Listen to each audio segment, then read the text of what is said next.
Nga pala yung ating video tungkol sa submeter ng tubig. Ah, Maraming nanonood, no? So balikan lang natin. That's 2022 hanggang ngayon, na dami nanonood. Ibig sabihin maraming nangangailangan ng ganong submeter. So yung submeter, hindi ito para palitan yung metro ng Maynila o MWSS. Hindi pwedeng galawin yun kasi metro yun nung provider nyo ng tubig. Ito yung pagkatapos nun. Let's say meron kayong pinapupahan, no, na kwarto, tapos yung isa doon nakatira, no, sa kwarto na yun, hindi siya umaalis, work from home. Sabihin, pag work from home, marami siyang kinukonsumong tubig, no. Yung isa naman, hindi work from home, nasa labas, no. So minsan lang siya umuwi lang siya sa gabi.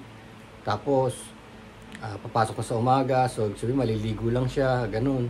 Minsan hindi na kumakain sa bahay, hindi rin nagluluto. So konti ang konsumo ng tubig niya. Isa lang ang metro nila. Ngayon, gusto malaman kung sino mas malakas gumamit.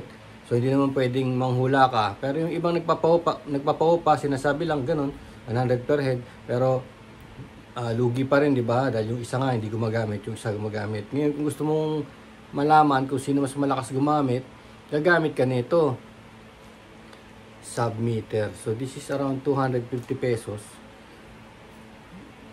The video is 2022 so buhay pa siya hanggang ngayon. Especially, dalawang klase ito. Yung isang binidyo natin is parang metallic, parang bakal. Ito plastic. So masasabi ko, para silang gumagana hanggang ngayon. Pero tama nga yun sa nag-comment na yung metallic corroded na.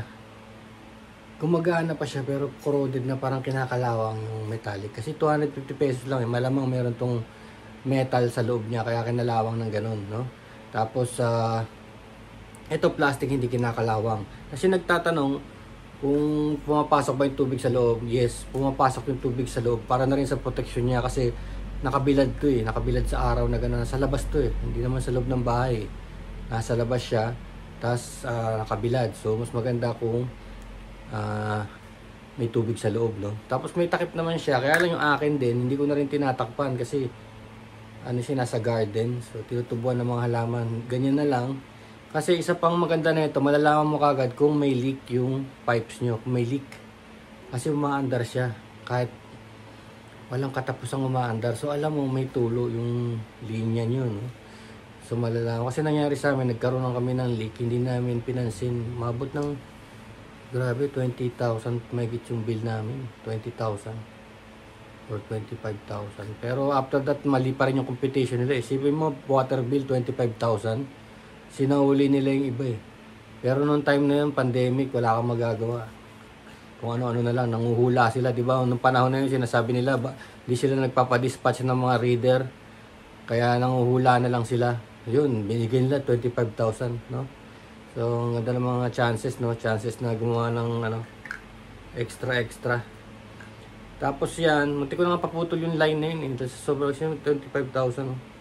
Pandemic pa nun, ng trabaho. Tapos ito may direksyon, yung tatanong direksyon. No?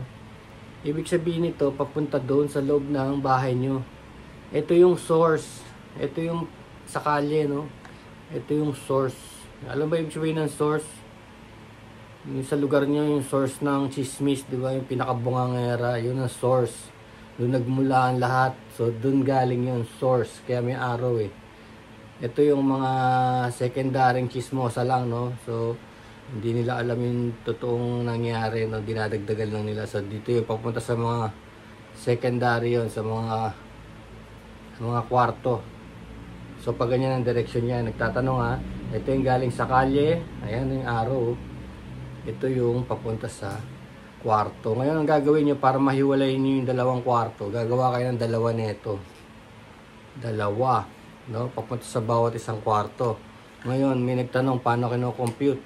Ayun, may number, Bago kayo magsimula, may listahan kayo. Lilistan nyo ang number dito. Let's say, nakalagay 0. Tapos, pag singilan na, lalabas dito, 30. 30, di ba? Tapos dun sa kabilang kwarto, ang lumabas, 70. Ibig sabihin, mas maraming konsumo yung 70. Ayan o, M3 cubic meter. Ibig sabihin cubic meter, yung isang metro kwadrado na tubig. Yun ang 1 cubic meter. So, ibig sabihin naka 70 cubic meter siya. Ibig sabihin yung isang border nyo tumatanggap ng labada sa labas. At yung isa naman 30 cubic meter. So, standard lang. So, ngayon, pag singilan na, halimbawa, dumating yung bill, halimbawa, yung dalawang yun, 70 at 30 cubic meter. Ayos sa pagkakalista nyo ha. Hindi pwedeng hindi ilista. Hindi nyo maaalala yan. Kailangan lista nyo yung start and finish, no? So, pag singilan na, lista nyo, stop nyo. Sabi nyo, oh, okay. Itong dumating na yung bill. Isang buwan. Ito yung, ano niya, metro niya, 30 cubic meter, yung isa 70. Dumating yung bill, 1,000. Para sa kanilang dalawa. O di, ibig sabihin, 70 and 30, 700 dun sa malakas kumusumo. Tapos 300 dun sa hindi malakas, 30. So 70, 30. Ganun nang gumagana itong mga submeter. No, hindi actually, yung iba kasi parang sinasabi nila, hindi nila alam basahin to. Pero actually, guide nyo lang to Dito malalaman kung yung ilan yung konsumo sa number na yan. Tapos syempre, start na naman kayo. Pagka tapos na yung bayar, nagbayad na yung dalawa, no? 700 tsaka 300. Start na naman kayo. Lilista mo na naman to sa buwan ng Nobyembre, ganyan. Lista mo na naman anong pinagsimulan niya, 30. O, diba? So hopefully, kung standard pa rin ang gamit niya ng tubig niya, sa susunod na buwan, ilan? 60. Kung pa 30-30 lang siya, 60 sa susunod na buwan. Yung isa naman,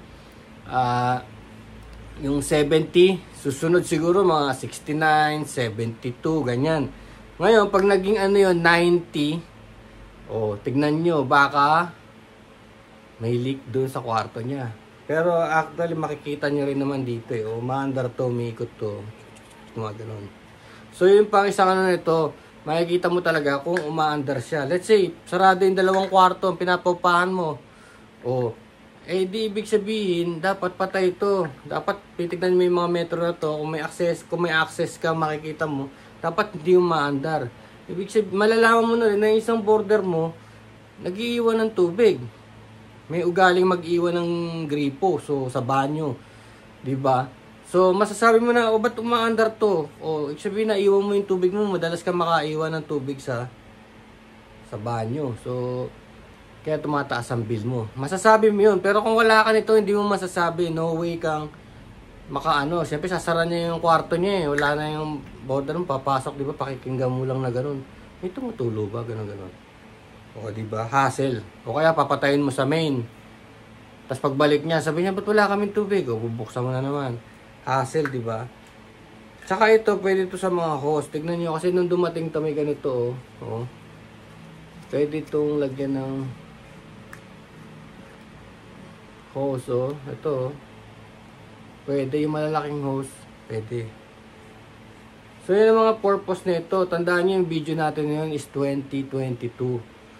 Buhay hanggang ngayon walang sira yung ganito. Sabihin kahit na 250 pesos ito, or 200 yata bili ko dito, 180 na yung ganun. Siyempre nagbago na 2022 pa yun gumagana siya. So dun talaga gumagana tong mga to. Okay, submeter, madali lang ikabit. Thank you sa mga nanood Thank you.